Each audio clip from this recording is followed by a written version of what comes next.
Welcome to Latina Role Model. My name is Leticia Miller, and today's guest is Melina Torrico. Thank you for being on the show today, Melina. Thank you so much for having me. Thank you. Melina has a beautiful story how she started her business from scratch and is now proud to call herself CEO of the Global Voice USA. Tell us about yourself and your company, Melina. So, I'm Latina. My background, my parents are from Bolivia, South America. I was born in California. I lived in Orlando most of my life. And my business started because I wanted to be at home with my kids, with my children. So I wanted to do something from home and something that I can help the community. So I was working at a place that helped a lot of translations, a lot of transportation. So that's how I got the idea. And we started from there, and now the business is 10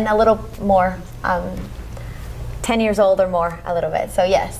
What do you love the most about your company, and what motivated you to get started? So what I love about the company is we provide translations for a lot of workman's compensation patients. So patients that were injured at work that need to go to see the doctors, medical facilities. I love that we help out people that have that language barrier and that need to go see a doctor and that need medication and they need help communicating. So we are that key that could go and help, to get medicine, to ask the right questions and things like that. So that's awesome. What advice would you give a Latina entrepreneur who wants to start their business? Definitely follow your passion. Like, follow what you like. One of the things that when I listen to motivational speakers or read books, it always says to don't follow the money. Follow what you love. Follow to do what you love, and then the money will follow. So when you have that passion, and don't give up, always say yes to every opportunity, but definitely follow your passion. That will be the main thing. I know you're busy being a mom, a business owner. What do you do for fun when you're not working? Working out. I love working out. I feel that that's my time. I go in the mornings, I do CrossFit, and I love it because it's my time to, when I'm active, I feel that every time I work out, I feel that I can cover the whole day, no stress. So yeah, that's my fun time. Well, it shows. You look amazing. Thank you so much. What is the secret to your success? Learn to fail fast. I know it sounds so, make mistakes quick, because one of the things is that I learned through the business has been open for 10 years, that there's going to be failing, there's going to be mistakes. So try to do them, get them out of the way fast. So that way you make a mistake, you get up. Okay, you do, okay, I tried this way, okay, it doesn't work this way. So definitely learn to fail fast. I think that's one of the main things. Since we're talking about mistake, what mistake you wish you could have avoided it in your company or in your career? Well, I think maybe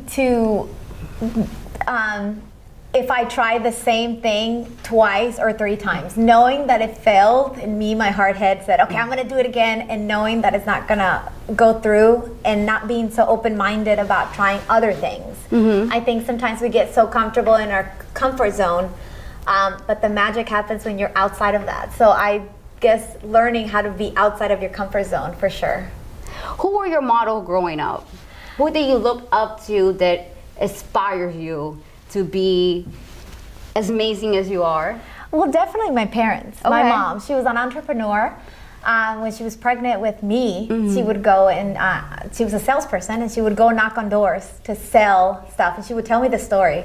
She had her own business, and she was nursing, and would come in and we'll have clients. She was selling jewelry, and she never gave up. My parents growing up, sometimes they had 2 or 3 jobs, and they were always happy providing, they always had time for the family, of course, but definitely my parents, both of them. They're hard workers. What about your parents? I know you're from Cali, but you're originally from Bolivia, right? Yes. Have you been back and visit before? Or Yes. Tell us about us, because I know you have an amazing story how you went there and you stayed there for a long time. Yes. Oh. So I was born in California, and I have a younger sister. We're 18 months apart. So it's just the 4 of us, my mom, dad, my sister, and I. And we went to visit my grandparents in Bolivia when we were 7. We ended up liking it so much that we stayed for an extra 7 years. So Wow. my parents sold everything in California. We stayed there, and that's how I learned my Spanish, how to read and write. And We loved it. We grew up there with, I think the childhood there was amazing, you know, with church, missionary trips, camping. It was awesome. And then from there, we moved back to the United States. But yes, I lived there. And we recently went with the kids, with all 3 kids. We stayed for the summer 2 years ago. Amazing. That's awesome. Yes. So you went to visit and you stayed there for 7 years. Yes. You just left everything there? Yes. Well, my parents left everything in California. And then when we were in Bolivia, yes, then we moved back. We started from zero again. So seeing my parents go through all that beginning, not struggle, because they were very positive. And, you know, even though maybe there was a struggle behind the scenes, they didn't show that to us. But we started from zero. I mean, coming to the United States and having a place with maybe no furniture, and then we started little by little. I mean, that was... Was it hard for your parents to get started here, like not knowing the language? Because I know coming here when I was little, my parents worked so hard, so I'm sure you went through the same thing. Yeah, so when we were in, you know, when my parents moved to California the first time before we existed, they went to college in California. So that's how they learned their English. But they will tell us that the way that they learned their English was listening to songs, writing the lyrics. And when we went back to Bolivia and we stayed there for those 7 years, we came back, my sister and I forgot our English. So we moved back to Miami, and that's, you know, most of the people there speak Spanish, so we moved back, then we moved to Orlando. But yes, it was a hard beginning again to get used to the English language. You've done it all. Yes. That's amazing. So for those who don't know, Melina was just on the cover of IBS Magazine. How amazing is that? Tell us about the magazine. Okay, so IBA Success Magazine is Innovate Business Advertising. It's a magazine that talks about business entrepreneurs, different things here in Orlando, and even nationwide. I know that there's someone in Texas as well. But I love it because obviously the cover, I feel that they got my personality in this shoot. But there is a cover story, and it talks about how I started the business. It talks about my background a little bit, of mistakes that I've done, things that led me to a successful business. So definitely, if you guys have a chance to order a copy of the magazine. If not, we can put a link below, and you guys can also subscribe to newsletters for these. Okay. Yes, so I met Jennifer and Kate through social media, which I love. I think that social media is the best way to connect, especially with everything going on now.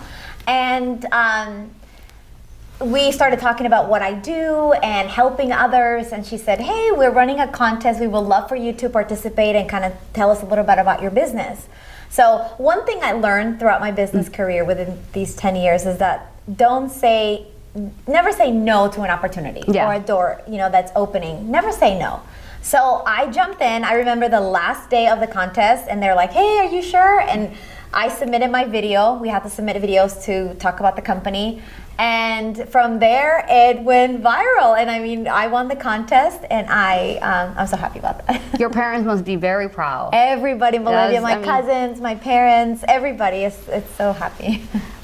So this is a very hard question. Are you ready for this? Yes. Who was your favorite Disney princess growing up? Oh my goodness. And I have my daughter here, so she's listening. She's probably smiling.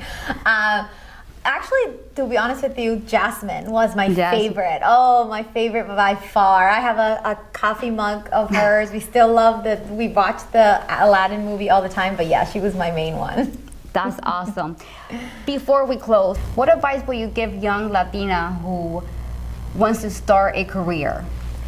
One of the things will be to try out things that they like, because when you have passion for something and you try out different things, because I remember when I went to school, I started with massage therapy. I went to school, you know, and I got student loans and I loved it, but at the end, or maybe even through the middle towards the end, I realized that I didn't like giving massages. I like getting them.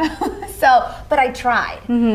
Also, my sister, she tried guitar lessons. She tried, you know, she wanted to be a dancer and things like that. I say, try different things and really go with what your heart, you know what they say, do with what makes your soul happy. And then that could become something that you want to do in the future and make money after that, of course. But yes, try different things and then follow your heart with whatever you love the most. Well, I want to thank you so much for being on the show today. It was a pleasure having you here. Thank you so much. You're welcome. This is Leticia Miller. Thank you for watching.